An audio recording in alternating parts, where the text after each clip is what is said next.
ले जन्म आपन वैसन माटी हो। दिल के हरदम साफ रही या चेहरा भले देहाती हो। रहे बनारस दिल्ली बम्बई चाहे भैया सऊदी माँ, सीना हरदम तना रहा जब बात करे के अवधि माँ।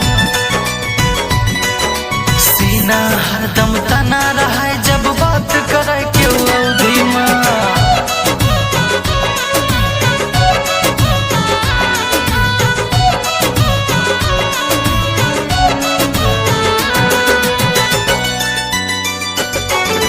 बाबा तुलसीदास लिख देहन रामचरित हाँ अवधि माँ।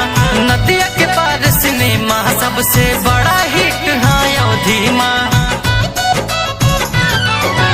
बाबा तुलसीदास लिख देहन रामचरित हाँ अवधि माँ। नदिया के पार सिनेमा सबसे बड़ा हिट हाँ अवधि माँ। आज भी बड़ी बड़ी बगियायाम लगा था घौदी माँ। सीना हरदम तना रहा जब बात करे के अवधि माँ। सीना हरदम तना रहा जब बात करे के अवधि माँ।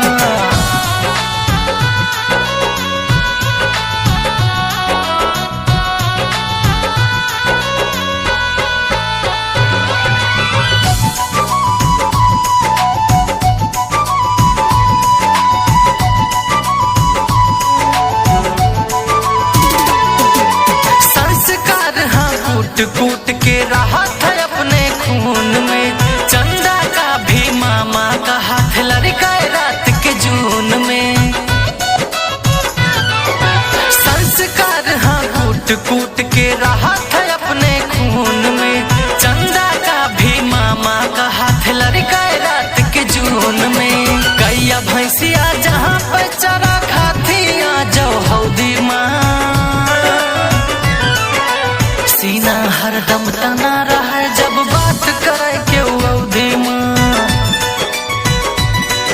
सीना हरदम तना रहा